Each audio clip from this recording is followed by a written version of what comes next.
I am not for Charles Oliveira fighting Islam. And I'm not for it for a number of reasons, but mainly I despise the notion of making somebody fight that doesn't want to. And there's a personal tie into that.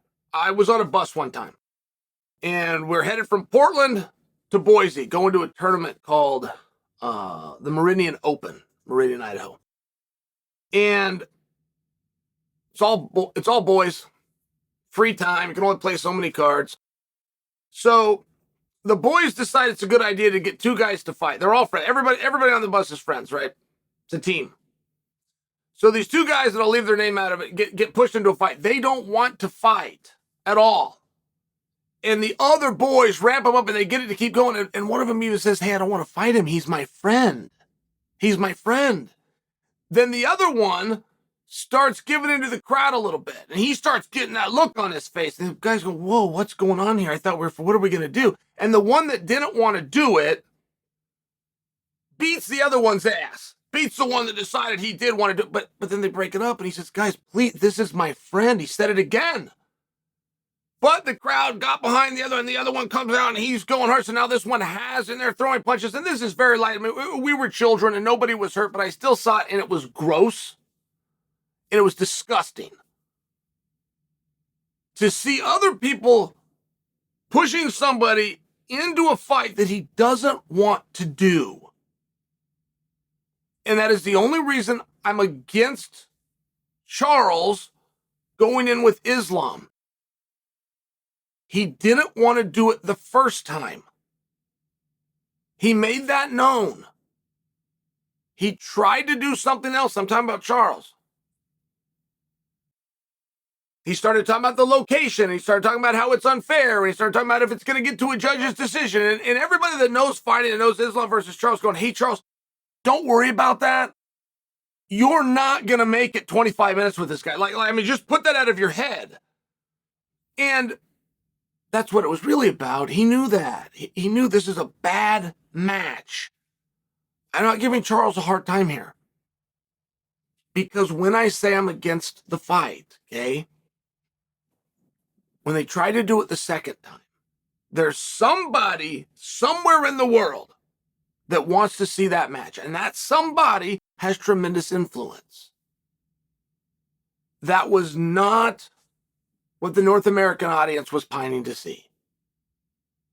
The North American audience, as a matter of fact, if you wanted to bring in Benny Darush and put him against Islam, they would have supported that much more. Even coming off of the TKO defeat to Charles, we still would have said, yeah, but he won 8 in a row. Just put him in there. That's the guy. That's the right one. That's the match you promised before. Just put him in there. Andy wants to do it. Just put him in there.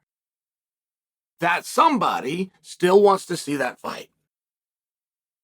So when they go to rematch it, DraftKings lets the world know there's nothing to see here. They changed the odds from 3-1 to 4-1. Charles did 3 interviews on Islam that I saw. In all 3, he said, I'm not going to do the fight. He even made it about the date. He said, I could do it another time, but I can't do it then. But he got very specific. He said, I'm not going to do the fight. To this day, I have not seen an interview where Charles said he was. Now, it might be out there. Don't think that you have to shove that up my ass. I'm well aware that there's things that can happen that I don't see, but I'm being very candid with you. That 3 times I heard Charles say, I'm not going to fight Islam in October. I have never heard Charles say that he was going to fight Islam in October. I know we got an announcement. I know it came out. We were told that bout agreements were signed. I didn't get that announcement from Charles. I have never heard that a bout agreement was signed by Charles. Now, it's over, right? The opportunity is gone. But history doesn't change. There wasn't a scenario where Charles was then going to be the world champion. Like everything is fine. It's difficult for me to argue that Charles shouldn't have the opportunity when I look at the big 3, Gaethje, Poirier, Darush. And one thing those guys all have in common is they all got beat by Charles, and they all got beat by Charles handily. In fact, they all got finished by Charles. So I am not speaking to a commentary on Charles's skills at all. This is a wonderful, wonderful fighter. There was nothing competitive in the first fight, which Charles knew before the fight, which is why he said, I don't want to do the fight. There was going to be nothing competitive the second time, which Charles knew, which is why he said 3 times, I'm not going to do the fight. Now that Islam is back available, Charles has yet again made a statement. And the statement is, I'm not going to fight Islam.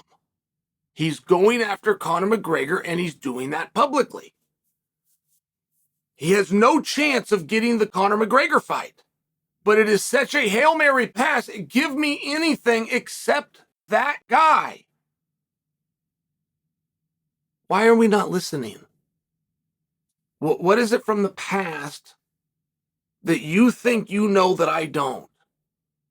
What about Charles saying 3 times, I'm not going to fight Islam in October? Did you not understand? What about Charles between Islam and Volk, which was 48 hours ago, and right now, and he's already made a statement that he does not want Islam. In fact, he would like McGregor. What is it that you're not understanding? It's gross. To put somebody into a fight and say, you have to do this, to put somebody in a fight, no matter how many millions or what the opportunity is, he's made it very clear, I don't want it.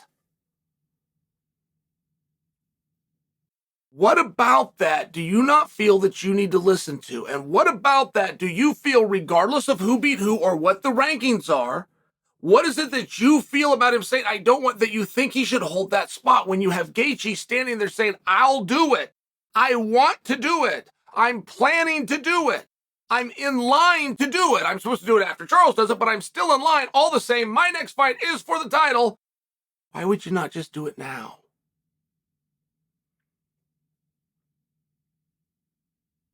This is a very baffling case.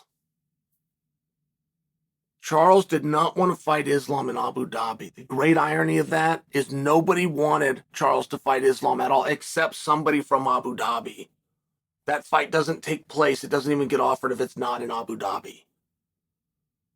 Charles is now saying he'd like McGregor because that's the money fight.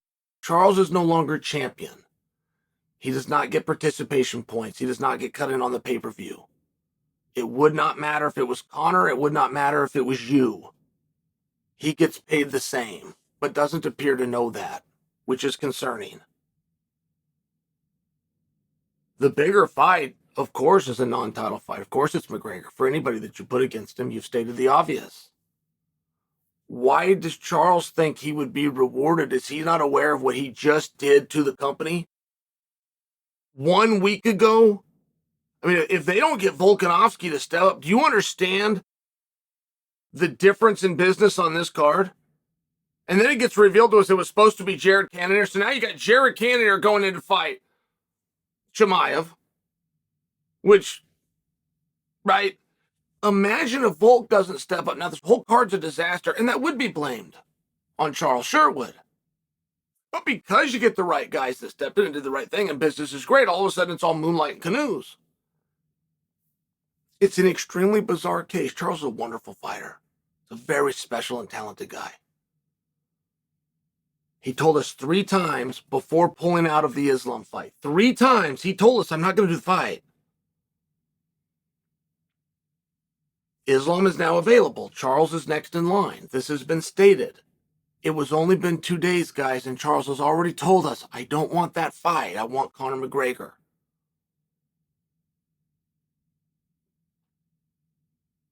Stop forcing people to fight that don't want to.